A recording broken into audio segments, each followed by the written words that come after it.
जी नमस्ते, मैं राकेश। स्वागत है आपका YouTube channel education mode one पे। कैसे हो आप सब? आई होप कि आप सब अच्छे होंगे और आपकी पढ़ाई भी अच्छे प्रकार से चल रही होंगी। देखिए, ये जो अंत का समय होता है उस समय हम जितने भी पढ़े होते हैं उनका क्या करना पड़ता है, हमें देखना पड़ता है कि हमने कितने क्वेश्चंस को सही किया है। तो उस हिसाब से जो आपका एमसीक्यू क्वेश्चंस रहते हैं आपके एग्ज़ाम के मूल्यांकन के लिए, आपके लिए क्या काफ़ी ज़्यादा इम्पोर्टेंट हो जाता है। जब हम कुछ पढ़ करके उसका मूल्यांकन करते हैं तो हमें अपने कमियों का पता लगता है कि हम किस जगह पे गलत कर रहे हैं। और उसके लिए सबसे जो बेस्ट तरीका होता है वो आपका क्या होता है, जो शॉर्ट क्वेश्चंस होते हैं, जो एमसीक्यू क्वेश्चन होते हैं, आप जितना जितना हो सके एमसीक्यू क्वेश्चन को लगाइए। तो आज का जो वीडियो है उसी संदर्भ में होने वाला है। तो इस वीडियो में जितने भी क्वेश्चंस रहेंगे इन सभी क्वेश्चंस में से आप कितने क्वेश्चन को सही करते हो, इसका जवाब आप हमें अंत में कमेंट सेक्शन में देंगे। और कहाँ कहाँ आप गलती कर रहे हो इसको आपको ध्यान से देखना है और सीखना है, ताकि आप एग्जाम में दोबारा गलती ना कर सको। तो चलिए आज के इस वीडियो को आगे करते हैं। पहले नंबर क्वेश्चन से देखेंगे। क्वेश्चन है, संविधान सभा के गठन के मांग सर्वप्रथम 1995 में किसके द्वारा प्रस्तुत की गई थी? ध्यान से देखिएगा क्वेश्चन को। संविधान सभा के गठन की जो मांग है सबसे पहले कब किया गया था? 1895 में किया गया था। और ये किसके द्वारा किया गया था? तो करेक्ट आंसर है डॉक्टर जो बाल गंगाधर तिलक है, इसके द्वारा 1895 में मांग किया गया था। Option number D correct answer है। सेकंड क्वेश्चन है, भारत की संविधान सभा गठित करने का आधार क्या था? जब भारत का संविधान सभा बनाया गया था उसका गठित करने का अधिकार क्या था? तो इसका सही आंसर हो जाएगा आपका option number B, cabinet mission plan था, जो कि 1946 में हुआ था। चलिए नेक्स्ट क्वेश्चन देखेंगे। तीसरा क्वेश्चन देखिएगा आप ध्यान से।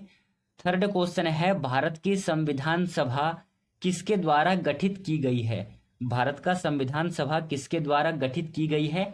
तो आपने इससे ऊपर वाला क्वेश्चंस को यदि ध्यान से देखा होगा तो उसमें कैबिनेट मिशन था, और ये कैबिनेट मिशन योजना के द्वारा गठित की गई है। Option number D right answer होगा। चलिए आज का बहुत ही ज़्यादा सरल और बहुत ही ज़्यादा इम्पोर्टेंट क्वेश्चन है। ये क्वेश्चन मैं आशा करता हूँ कि आपसे गलत नहीं होगा, क्योंकि इस क्वेश्चन को मैंने कई बार रिपीट करवाया है। क्वेश्चन है, संविधान सभा के अस्थाई अध्यक्ष कौन थे? B R doctor Ambedkar, doctor Rajendra Prasad, Sachchidanand Sinha और के एम मुंशी। तो आपसे पूछा गया है कि संविधान सभा के अस्थाई अध्यक्ष कौन थे? तो इसका राइट आंसर होगा सच्चिदानंद सिन्हा। संविधान सभा के अस्थाई अध्यक्ष कौन थे? Option number C correct answer होगा, सच्चिदानंद सिन्हा। चलिए ये और ज्यादा आसान क्वेश्चन है। संविधान सभा के स्थायी अध्यक्ष कौन थे? ऊपर वाले क्वेश्चन में कहा गया है कि अस्थायी अध्यक्ष कौन थे, तो करेक्ट आंसर हुआ सच्चिदानंद सिन्हा। और इसमें कहा गया है कि संविधान सभा के स्थायी अध्यक्ष कौन थे, तो आपका करेक्ट आंसर होगा डॉक्टर राजेंद्र प्रसाद। दोनों ही क्वेश्चन मोस्ट ज्यादा इंपॉर्टेंट है। दोनों क्वेश्चन को आप ध्यान में रखिएगा, कई लोग कंफ्यूज रहते हैं इस वाले क्वेश्चन में। चलिए अगला क्वेश्चन देखेंगे ध्यान से। संविधान सभा के संवैधानिक सलाहकार कौन थे? संवैधानिक सलाहकार कौन थे? नीचे आपको चार ऑप्शंस दे रखे हैं, इन चारों में से सही आंसर क्या होगा आपको बताना है। तो बताइए क्या हो जाएगा करेक्ट आंसर? आंसर है आपका option number D, Benegal Narasimha Rao. संविधान सभा के संवैधानिक सलाहकार वेनेगल नरसिंह राव थे। Option number D correct answer है। देखिएगा, संविधान सभा के प्रारूप समिति के अध्यक्ष, संविधान सभा के प्रारूप समिति नियुक्ति कब की गई थी? नीचे आपको चार ऑप्शंस दे रखे हैं। 29 अप्रैल 1947, 11 जून 1947, 29 अगस्त 1947 और 16 दिसंबर 1947। तो बताइए क्या हो जाएगा करेक्ट आंसर? आंसर होगा आपका 29 अगस्त 1947 को नियुक्ति की गई थी। चलिए नेक्स्ट क्वेश्चन देखेंगे, इंपॉर्टेंट क्वेश्चन है। संविधान सभा के प्रारूप समिति के अध्यक्ष थे। भारतीय संविधान सभा के प्रारूप समिति के अध्यक्ष कौन थे? करेक्ट आंसर होगा आपका डॉक्टर भीमराव अंबेडकर जो है प्रारूप समिति के अध्यक्ष थे। प्रारूप समिति का जो अन्य नाम होगा इसे हम मसौदा समिति भी कहते हैं, ये भी आपको ध्यान रखना है, या फिर मसविदा इस नाम से भी हम कह देगा। तो यदि आपसे क्वेश्चन में पूछ लिया जाए कि भारतीय संविधान सभा के जो मसौदा समिति है उसका अध्यक्ष कौन था, तो आपका आंसर हो जाएगा doctor Bhimrao Ambedkar.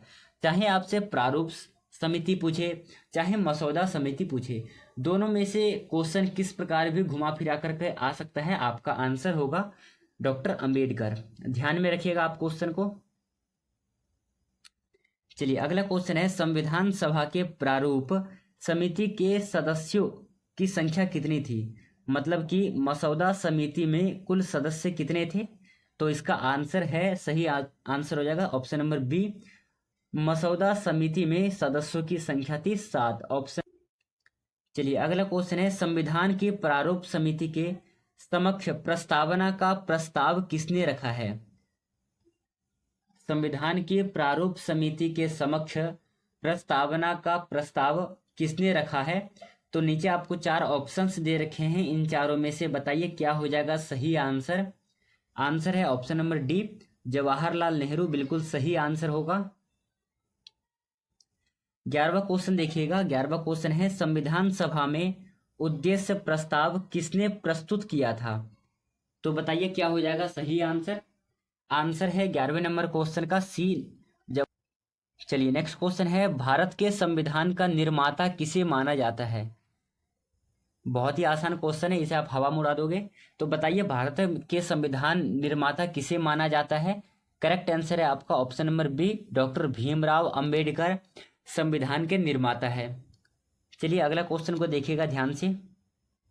Next question है, अखिल भारतीय सेवाओं की नियुक्ति की जाती है, किसके द्वारा की जाती है? ऑप्शन में है संघ लोक सेवा आयोग के द्वारा, राष्ट्रपति के द्वारा, प्रधानमंत्री के द्वारा और संसद के द्वारा।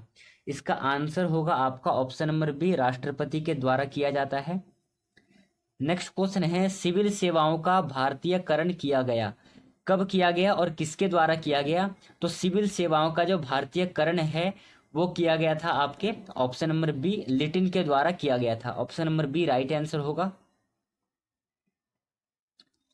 चलिए अगला क्वेश्चन को देखिएगा, भारतीय प्रशासनिक सेवा आईएएस, इंडियन एडमिनिस्ट्रेटिव सर्विस तथा भारतीय पुलिस सेवा आईपीएस को समाप्त करने की सिफारिश किसने की थी? नीचे आपको 4 ऑप्शंस दे रखे हैं, डेवर आयोग, खरे आयोग, वालकर आयोग और राजमन्नार आयोग। तो बताइए इन चारों में से क्या हो जाएगा सही आंसर। समाप्त करने की जो सिफारिश है किसने की थी? करेक्ट आंसर है ऑप्शन नंबर डी, राजमन्नार आयोग ने इसे सिफारिश की थी समाप्त करने की। चलिए अगला क्वेश्चन देखिएगा। देखिए कई क्वेश्चन ऊपर नीचे हो गया, स्लाइड में नहीं आ पा रहा है, तो इसे आप थोड़ा सा एडजस्ट कर लीजिएगा।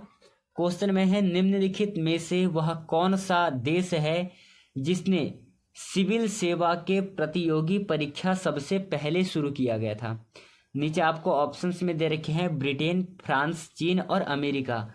आपसे पूछा गया है कि ऐसा कौन सा देश है जहां पर सिविल सेवा सर्विस की जो प्रतियोगी परीक्षा है सबसे पहले शुरू की गई थी। इसका आंसर होगा ऑप्शन नंबर सी। ये सबसे पहले कहां पर प्रारंभ हुआ था? चीन में प्रारंभ हुआ था, इसलिए option number C right answer है। चलिए नेक्स्ट क्वेश्चन है, भारत का सबसे बड़ा उच्च न्यायालय है, कौन सा उच्च न्यायालय है सबसे बड़ा? तो मैंने आपको पहले दिन वीडियो में बताया था कि सबसे बड़ा जो उच्च न्यायालय है इलाहाबाद उच्च न्यायालय है। Option number C right answer है। आइए 18वां क्वेश्चन देखेंगे, भारत में उच्च न्यायालय सर्वप्रथम आरंभ हुआ था, कहां पर आरंभ हुआ था, किस स्थान पर आरंभ किया गया था, ये आपको बताने हैं। तो बताइए क्या हो जाएगा सही आंसर। क्वेश्चन में पूछा है कि भारत में उच्च न्यायालय सर्वप्रथम कहां पर आरंभ हुआ था। इसका आंसर है आपका ऑप्शन नंबर ए, सबसे पहले मुंबई, मद्रास और कोलकाता में आरंभ हुआ था। चलिए अगला क्वेश्चन देखिएगा। नेक्स्ट क्वेश्चन है, भारत के किस उच्च न्यायालय में न्यायाधीशों की संख्या सबसे कम है? नीचे आपको चार राज्यों के नाम दे रखे हैं, आपको बताने सबसे कम कहां पर है। तो इसका आंसर हो जाएगा ऑप्शन नंबर डी, सिक्किम में सबसे कम उच्च न्यायालय है।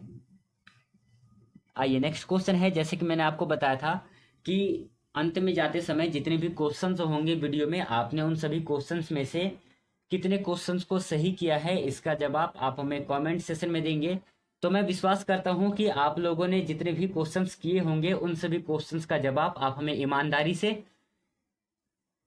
कमेंट सेशन में देंगे। तो चलिए अगला क्वेश्चन देखेंगे। नेक्स्ट क्वेश्चन है, केरल का उच्च न्यायालय कहाँ पर स्थित है? नीचे आपको 4 ऑप्शंस दे रखे हैं, तो बताइए केरल का उच्च न्यायालय कहाँ पर स्थित है। इसी के साथ साथ आपको अगला किस टॉपिक से संबंधित वीडियो चाहिए, आप हमें यह भी कमेंट सेशन में अपना कमेंट पिन कर सकते हैं। तो बताइए केरल का उच्च न्यायालय कहाँ पर स्थित है। सही आंसर होगा आपका ऑप्शन नंबर सी, एर्नाकुलम में केरल का उच्च न्यायालय स्थित है। So option number C right answer होगा 20वें नंबर क्वेश्चन का। देखिए इन सभी क्वेश्चंस को यदि आप ध्यान से देखेंगे तो सभी क्वेश्चन अपने आप में इंपॉर्टेंट है। तो आज के इस वीडियो को हम यहीं पे समाप्त करेंगे, मिलेंगे अगले वीडियो में। तब तक के लिए धन्यवाद। जय हिंद साथियों।